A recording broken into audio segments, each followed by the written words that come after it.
Welcome to this little special channel update and discussion video on the next historical Total War game.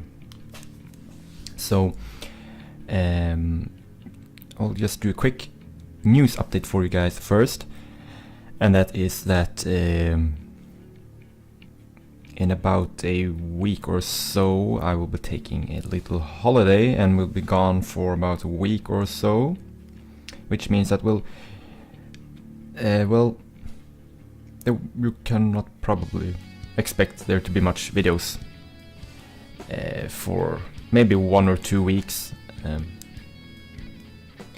I'm still working for a few more days and then we're going for a holiday, and then I don't have a lot of free time before I start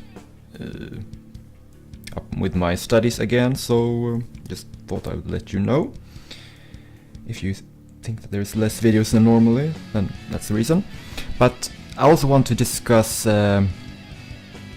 my thoughts on what could be the next historical Total War game. And I know Warhammer's just been out like a few months or so, but I don't know about you guys, but I think I prefer the historical titles. Even though Total War Warhammer is a great game, don't get me wrong, but I really can't wait till the next historical title comes out. And so I thought I would share some of my thoughts on what specific timeline and time period it could take place in. So as you can see, I put together a little makeshift presentation here, some images just to help set the mood, because my first kind of suggestion would be the 30 Years' Wars, and during the 17th century or 1600s or so, up into the Westphalian Peace, 1648 I think.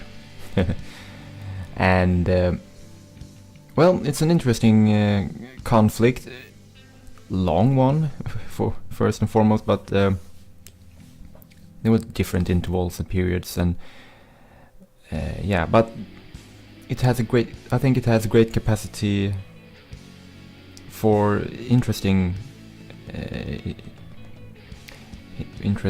kind of, yeah, well, basically what you had was a religious war going on in modern day Germany. You had the Catholics versus the Protestants, and of course there was more reasons than religion for war, but it maybe basically you had a lot of states divided up and or according to the religious beliefs, and so you had there's a lot of potential for allies and following the historical events, or trying to create your own little historical scenario. So as you can see here on this little map, oops, forgot to pause. You can see we have a lot of interesting playable factions or nations, because now we really can say that we actually had proper nation, maybe not nation states in the modern sense, but nations in the sense that you were no longer fighting for kings or feudal lords.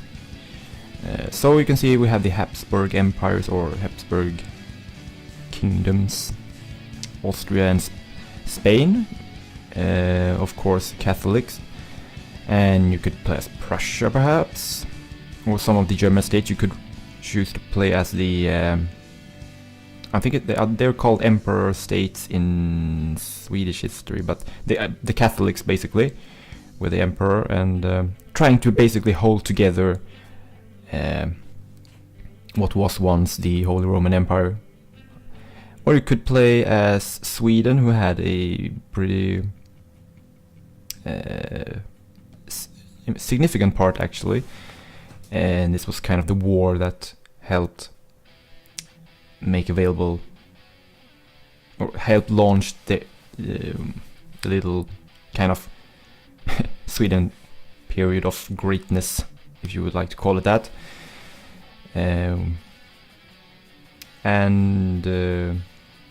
So that's also a possible pick. You can also maybe play like Denmark, or I don't know, Poland, Lithuania, France, of course, could be a major player. Possibly some of the Italian states, maybe even the Papal states, Ottoman Empire. I mean, there's a lot of potential here. And you could really make the game about religion as a decisive kind of element in terms of making allies or enemies, or just how the different nations would interact. And very interesting. And I would love to make, if they could make it so that warfare and campaigning, actually, when you had an army in the field moving around, that you would make it more realistically in terms of logistics and keeping sustaining the amount of troops. And by that I mean raiding. You would need to raid in order to get kind of food, and hire mercenaries to recover losses. And then, because when you went out in the field, if you say like you would send an army from Sweden over into northern Germany, you couldn't really just fortify up and replenish. So you had to make do with the soldiers you have, and then you would choose maybe to garrison up for winter, raid in order to help with sustaining the army, whatnot. So I hope they would add that feature. And of course, the warfare is very interesting in this period, where the pike and shot kind of ruled the day, with the Spanish tercios, I don't know, where you had the kind of block of pike infantry protecting muskets, very intimidating square formation, kind of like almost like a tank, where you had protection from the pikes, and then you had the muskets providing covering fire. And then you also had the kind of newer development brought in by actually the current at the time current king of Sweden, who kind of modernized and brought more emphasis on the cavalry, actually, interestingly enough. And yeah, so that was kind of would be interesting to have in the game. So there's a lot of military research possibilities there. And now I want to talk about the Warring States period in China, because, once again, forgot to pause. It's an interesting time period in the Chinese kind of ancient period.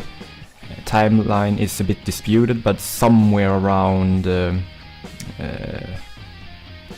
400 or 500 BC up till Qin was able to emerge victorious in the Warring States period, because you have a lot of different factions that you could choose from.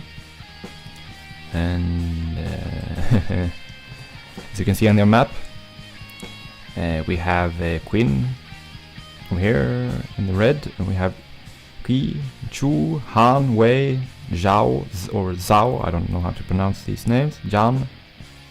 A lot of factions, and this is kind of, you can just imagine the possibilities of diplomacy and kind of creating intrigues and backstabbing your former allies and whatnot. So hopefully because unfortunately this is a time period that not a lot of people know about. I don't have that lot of knowledge either, but I think it would be interesting to bring something kind of new to the series. And we haven't had a Chinese Total War game. We only had one Asian Total War game, really.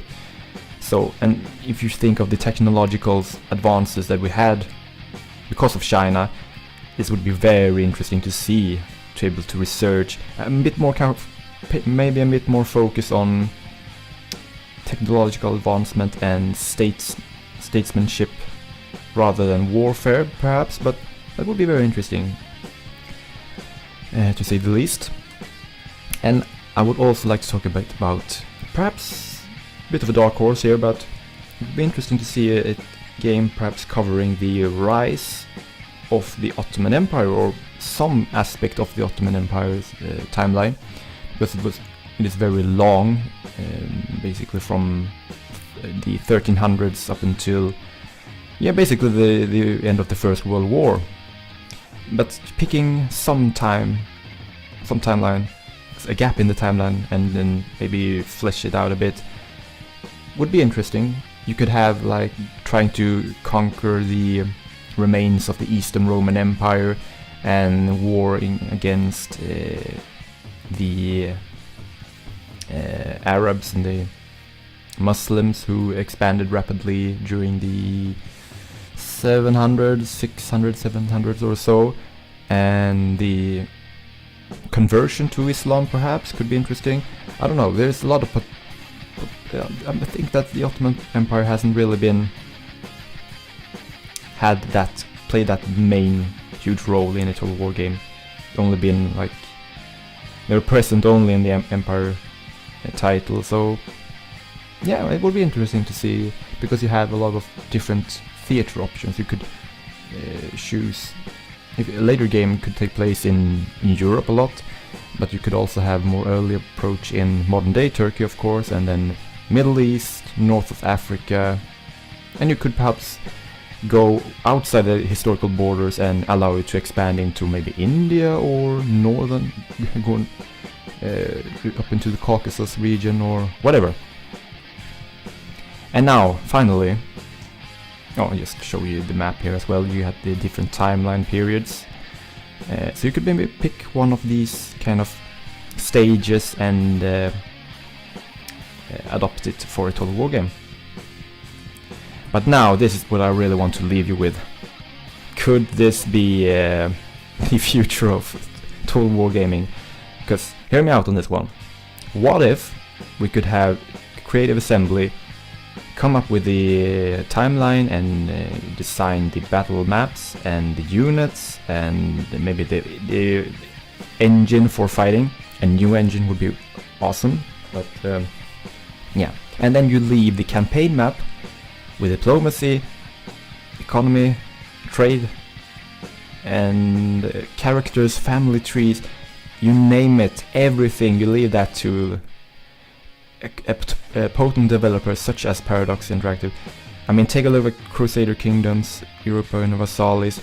Imagine if you could take the teams that made that, or people that with the same skills, and make something perhaps not as complicated, but as good and as with more depth, and add that to Total War.